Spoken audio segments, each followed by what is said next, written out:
Welcome to the deep dive. We're here to tackle those questions, the ones that go beyond the basics for investors really looking to fine-tune things. You've probably got index funds down, diversification too.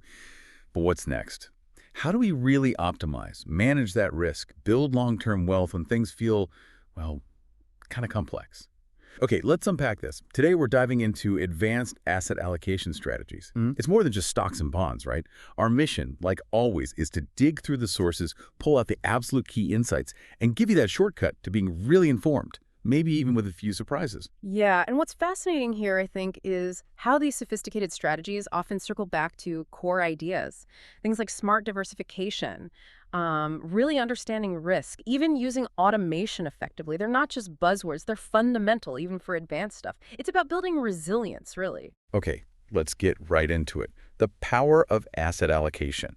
We know the definition, the mix of stocks, bonds, cash, real estate, whatever, in your portfolio. Yeah. But here's the kicker, the stat our sources hammer home. Research shows asset allocation explains what over 90% of a portfolio's long-term return variability. Just think about that. Over 90%. It's huge. It means how you slice that pie matters way more long-term than picking the next hot stock or trying to jump in and out of the market.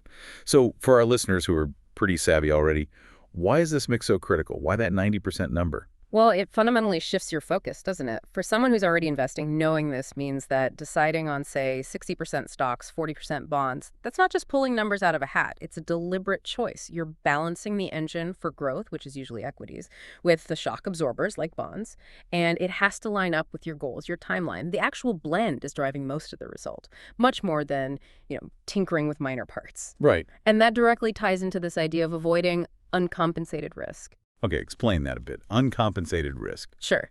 It means a good allocation isn't just owning a random collection of stuff. It's about owning assets that ideally don't all move in the same direction at the same time. So you diversify broadly across asset classes that behave differently. If stocks are having a rough time, maybe your bonds or real estate holdings are holding steady or even going up. It smooths out the ride. You're trying to build a portfolio that won't get totally crushed if one part of the market tanks. Basically, boosting your odds without taking on risks you're not likely to get paid for. Okay, that makes perfect sense. Smoothing the ride. So we know allocation is key. But how do we manage it?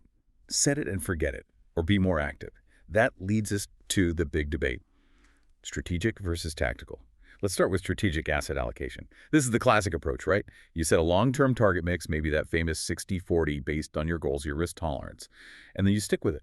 Maybe rebalance once in a while to get back on target. Our sources say this is incredibly reliable over time. We hear it all the time, especially after, say, 2022, the 60-40 is dead.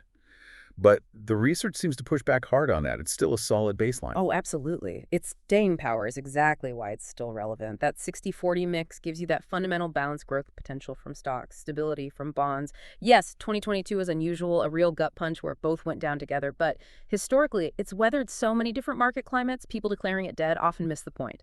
It's a simple, effective way to capture market returns while dampening the bumps along the way. It is that disciplined, strategic approach. But then there's the temptation. Ah, yes, the temptation. That's where tactical shifts come in. It feels good, right? To try and be clever, shift assets around based on what you think the market will do next week, next month. You feel like you're taking control, being proactive. But the evidence shows it's incredibly hard to do successfully, consistently. Hard is an understatement based on the numbers I saw. Exactly. That Vanguard analysis is pretty eye-opening. It found you'd need to be right on your market calls, your timing, at least 75% of the time. 75%? Yeah.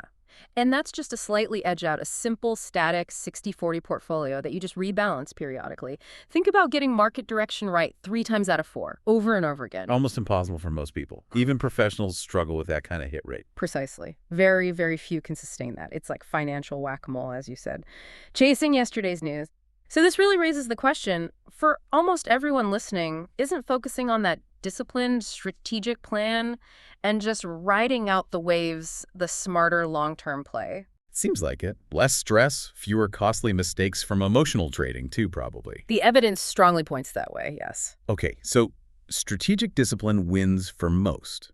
But what about investors looking for that extra edge? Maybe with more complex needs. We hear about more advanced strategies. Let's touch on those. Risk parity comes up a lot in the sources. It sounds different, How does it actually work compared to a traditional mix where stocks usually dominate the risk? It is quite different conceptually. The core idea of risk parity is allocating capital not based on dollar amounts, but based on risk contribution. So in your standard 60/40, the 60% in stocks might be responsible for, say, 90% of the portfolio's ups and downs, its volatility, its risk. Right, because stocks are generally more volatile than bonds. Exactly. Risk parity says, hang on, let's try to make each asset class pull roughly the same weight in terms of risk. So stocks, bonds, commodities, whatever's in there, each contributes a similar amount to the portfolio's overall volatility. How do they achieve that if bonds are naturally less risky? Well, this is where it gets more complex. Often it involves using leverage, basically, borrowing to increase the exposure to lower volatility assets like bonds. You lever up the bond side so its risk contribution matches the equity side.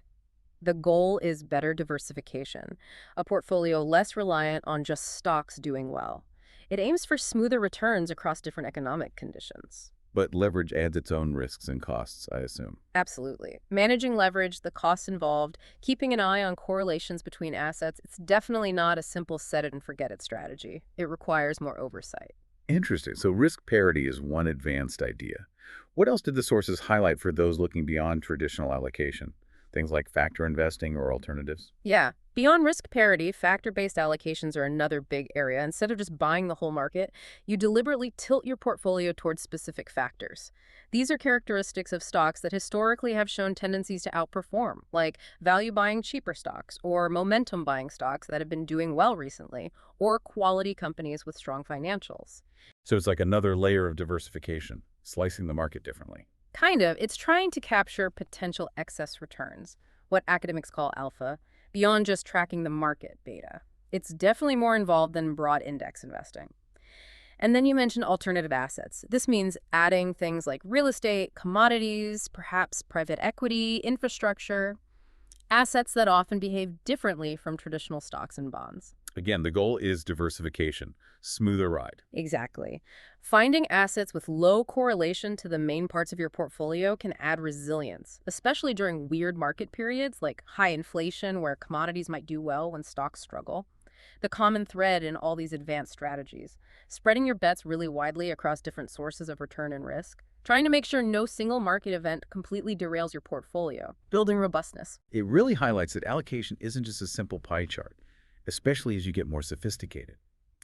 Which brings us to the personal side of this. We've talked strategy, we've talked advanced concepts, but asset allocation isn't static, is it? It needs to change with us, with our lives. Absolutely critical point. It's dynamic. What makes sense for you at 30 is almost certainly not what makes sense at 60 or 70. So walk us through that typical evolution. Yeah. Younger investors versus those nearing retirement. Sure.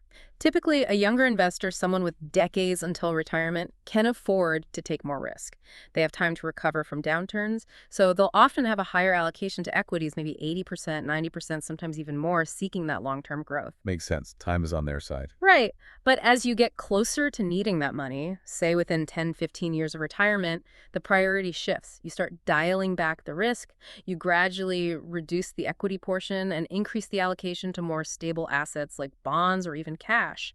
The focus moves from maximizing growth to preserving the capital you've accumulated. It's often called a glide path. And there are tools that help automate this, right? Like target date funds. Yes, target date funds are built specifically for this.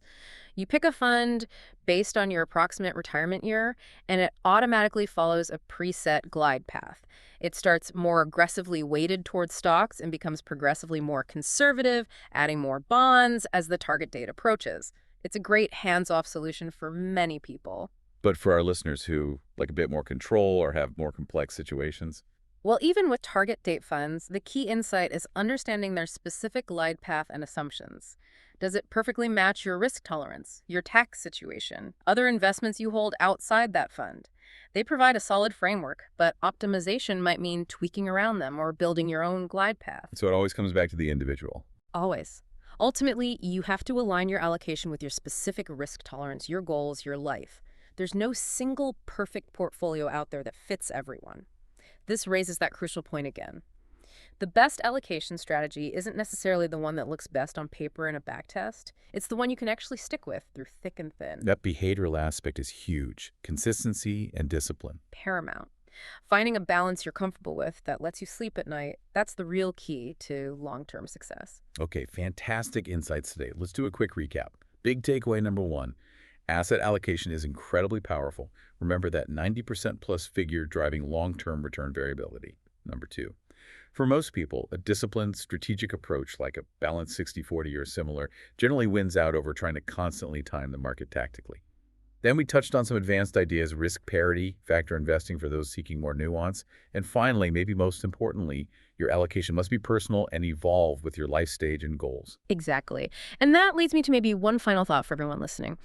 Real investing success, the kind that builds lasting wealth, it isn't really about hitting home runs or timing markets perfectly. It's more about understanding the risks you're taking and managing them diligently. And the primary tool for managing that risk is a well-thought-out, adaptable asset allocation strategy. It's about building that sturdy framework for your financial future. So I'd encourage you to think about your own comfort with risk, where you are in life, and ask, is my current allocation truly set up to serve the future me? That's a great question to end on. It really makes you think. Thank you for joining us for this deep dive into advanced asset allocation. Keep exploring, keep learning, and apply these ideas to your own journey. We'll catch you on the next one.